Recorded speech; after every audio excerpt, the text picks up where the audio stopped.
Imagine acordar amanhã e descobrir que um único homem é dono da eletricidade que ilumina sua casa, do porto onde seu combustível chega, do aeroporto onde você decola e até da comida na sua mesa. Imagine que esse homem não é o presidente, nem o imperador, mas alguém que há 40 anos vendia diamantes em uma mesa de plástico em Mumbai. Esse homem é Gautam Adani. E nos próximos minutos, você vai descobrir como ele não apenas construiu um império, mas como ele literalmente comprou a Índia. Mas cuidado, o que o levou ao topo é exatamente o que quase o fez perder 100 bilhões de dólares em apenas 24 horas. E o que aconteceu naquele dia de caos financeiro vai mudar a forma como você enxerga o dinheiro para sempre. Para entender como alguém se torna o dono de um país, você precisa entender o que aconteceu em 1º de janeiro de 1998. Naquela noite, Adani não estava fechando um negócio bilionário. Ele estava olhando para o cano de uma arma. Ele foi sequestrado. O resgate? 2 milhões de dólares. A maioria das pessoas sairia traumatizada, se esconderia em um bunker. Adani? Ele pagou, saiu e no dia seguinte estava de volta ao escritório. Sabe por quê? Porque ele sabia algo que seus sequestradores não sabiam. O tempo dele valia muito mais que 2 milhões de dólares. Mas esse não foi o seu único encontro com a morte. E o segundo, 10 anos depois, é o que realmente explica por que ele nunca desiste de um monopólio. Mas vamos pausar por um segundo. Como um desistente da faculdade, sem herança, chega ao ponto de ser sequestrado por milhões? A resposta está em uma única palavra: Mundra. Na década de 90, a Índia era um gigante adormecido, com portos que pareciam relíquias do século passado. Adani viu o que ninguém queria ver. Se você controla o portão de entrada de um país, você controla o país.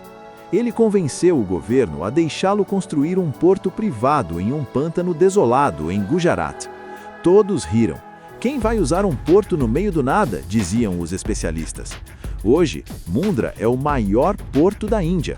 Cada container que entra, cada gota de petróleo que abastece a frota indiana, deixa um pedágio no bolso de Adani. E é aqui que as coisas ficam intensas. Lembra do segundo encontro com a morte? 26 de novembro de 2008, o ataque terrorista ao Hotel Taj, em Mumbai. Adani estava jantando no restaurante do hotel quando os tiros começaram. Ele passou a noite escondido no porão, ouvindo as explosões acima de sua cabeça, vendo pessoas morrerem a poucos metros.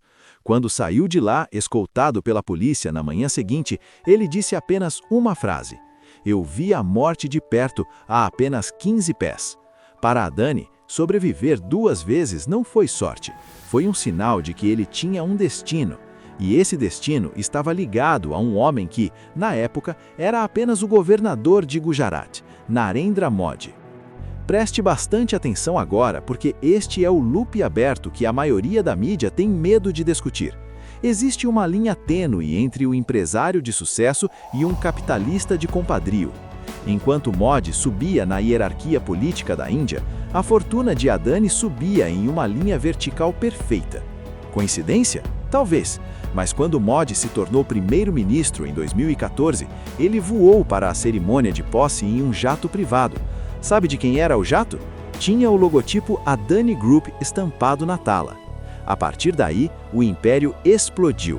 De repente, Adani não era mais apenas o homem dos portos. Ele era o homem da energia solar, das minas de carvão na Austrália, do cimento, dos dados e dos aeroportos.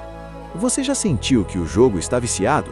Em 2019, o governo indiano leiloou 6 aeroportos. Adani venceu todos. Ele nunca tinha operado um aeroporto na vida, mas de repente, ele era o maior operador privado de aeroportos do país. O mercado financeiro olhava para isso e se perguntava: como ele paga por tudo isso? A resposta era dívida, montanhas de dívida, bilhões de dólares emprestados por bancos estatais para comprar ativos que o próprio Estado estava vendendo. Parecia um movimento perpétuo de riqueza, mas toda torre construída sobre areia tem um ponto de ruptura. E o ponto de ruptura de Adani veio de um pequeno escritório em Nova York, dirigido por um homem que ninguém na Índia conhecia. Segure-se, porque o que vou te contar agora é a maior queda de riqueza da história moderna. Janeiro de 2023. Hindenburg Research, uma empresa de short selling, publica um relatório bombástico. O título? Adani Group, como o terceiro homem mais rico do mundo está realizando a maior farsa na história corporativa. Eles acusaram Adani de manipulação de ações e fraude contábil. Em questão de dias, 110 bilhões de dólares de valor mercado evaporaram. O homem que era o segundo homem mais rico do mundo caiu para fora do top 20.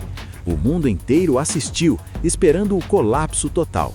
Parecia o fim, mas é aqui que o roteiro da vida real supera o da Netflix. Sabe o que Adani fez? Ele não fugiu, ele não se desculpou, ele enrolou-se na bandeira da Índia. Ele disse que o ataque de Hindenburg não era um ataque contra ele, mas um ataque calculado contra a Índia e sua história de crescimento. Ele transformou uma fraude financeira em uma questão de patriotismo. E enquanto os investidores estrangeiros fugiam, os bancos indianos e o governo permaneceram em silêncio absoluto. Agora, a pergunta que você deve estar se fazendo é: ele sobreviveu? Um ano depois, as ações de Adani Group recuperaram quase tudo.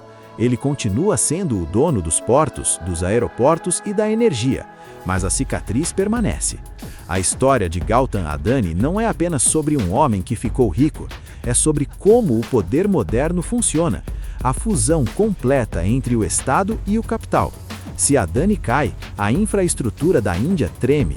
Ele se tornou grande demais para cair, porque ele se tornou a própria espinha dorsal da nação. Então, o que aprendemos com o homem que comprou a Índia? Aprendemos que no jogo do poder extremo, a maior habilidade não é apenas ganhar dinheiro, mas tornar-se indispensável para quem detém o poder político.